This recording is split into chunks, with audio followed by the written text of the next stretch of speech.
CM Revanth Reddy కొత్త target పెట్టుకున్నారు. Assembly సమావేశాల ముందే కేసీఆర్కి రిటర్న్ గిఫ్ట్ ఇవ్వాలని డిసైడ్ అయిపోయారు.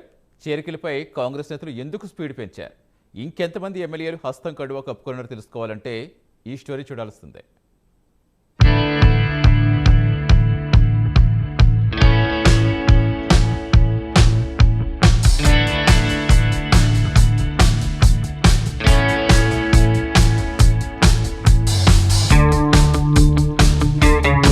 కాంగ్రెస్ ఆపరేషన్ ఆకర్ష్ కు బీఆర్ఎస్ ఎమ్మెల్యేలు అట్రాక్ట్ అవుతున్నారు. ఎమ్మెల్సీలు ఎమ్మెల్యేలు ఒకరు తర్వాత మరొకరు కారు దిగేస్తున్నారు. మరికొందరు రాబోయే రోజుల్లో కండువా మార్చేందుకు డిసైడ్ అయినట్లు తెలుస్తోంది. తెలంగాణ కాంగ్రెస్ చేరికలపై జోరు పెంచింది. ఒకేసారి 6 ఎమ్మెల్సీలకు కాంగ్రెస్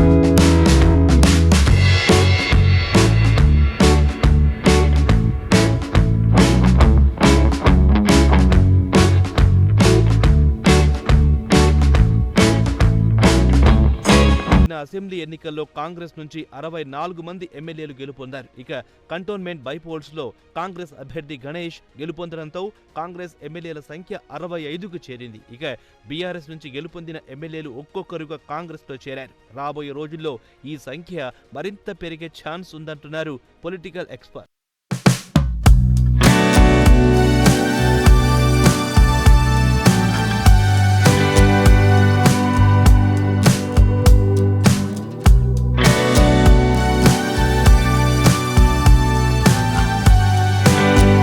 అసెంబ్లీలో మెజార్టీ ఉన్నా మండలిలో కాంగ్రెస్ బలం చాలా తక్కువ. కీలకమైన బిల్లులను పాస్ చేసుకోవడానికి మండలిలో బలం కంపల్సరీ. దీంతో ఎమ్మెల్సీపై కూడా కాంగ్రెస్ ఫోకస్ పెట్టింది. ఎన్నికలకు ముందు మండలిలో కాంగ్రెస్ కి జీవన్ రెడ్డి మాత్రమే ఎమ్మెల్సీగా ఉన్నారు. అసెంబ్లీ ఎన్నికలకు ముందు పట్న మహేందర్ రెడ్డి, కూచుకుళ్ల దామోదర్ రెడ్డి కాంగ్రెస్ లోకి వచ్చారు. ఇక ఇటీవల జరిగిన ఎమ్మెల్యే కోట ఎమ్మెల్సీగా బల్మూరి వెంకట్, మహేష్ కుమార్ గౌడ్ కాంగ్రెస్ తరపున మండలిలో అడుగు పెట్టారు. ఇటీవల జరిగిన నల్లగొండ, ఖమ్మం, వరంగల్ గ్రాడ్యుయేషన్ ఎన్నికల్లో తీన్మార్ మల్లన్న కాంగ్రెస్ ఎమ్మెల్సీగా గెలుపొందారు. దీంతో మండలిలో కాంగ్రెస్ బలం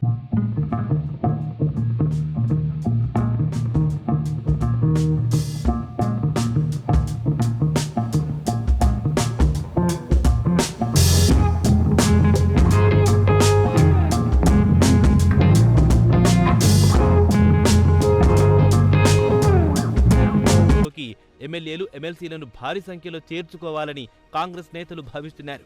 ముఖ్యంగా గ్రేటర్ పరిధిలోని ఎమ్మెల్యేలను పార్టీలోకి తేవాలని కసరత్తు చేస్తున్నారు. కాంగ్రెస్ కి గ్రేటర్ పరిధిలో ఎమ్మెల్యేలు లేరు. పార్టీ కూడా సిటీలో అంతంత మాత్రంగా ఉండడంతో అది రానున్న గ్రేటర్ ఎన్నికలపై తీవ్ర ప్రభావం పడే అవకాశం ఉంది. దీంతో గ్రేటర్ పరిధిలోని ఎమ్మెల్యేలతో కాంగ్రెస్ చర్చలు జరుపుతోంది. ఇక మరికొందరు జిల్లాల ఎమ్మెల్యేలతో హస్తం నేతలు సంప్రదింపులు జరుపుతున్నట్టు తెలుస్తోంది.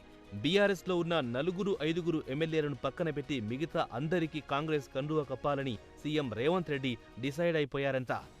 ఇలా కాంగ్రెస్ తో కలిసి నడుద్దాం అనుకుంటున్న ఎమ్మెల్యేలు ఎమ్మెల్సీలను ఒకేసారి పార్టీలోకి తెచ్చి బీఆర్ఎస్ ఉనికి లేకుండా చెయ్యాలని హస్తం నేత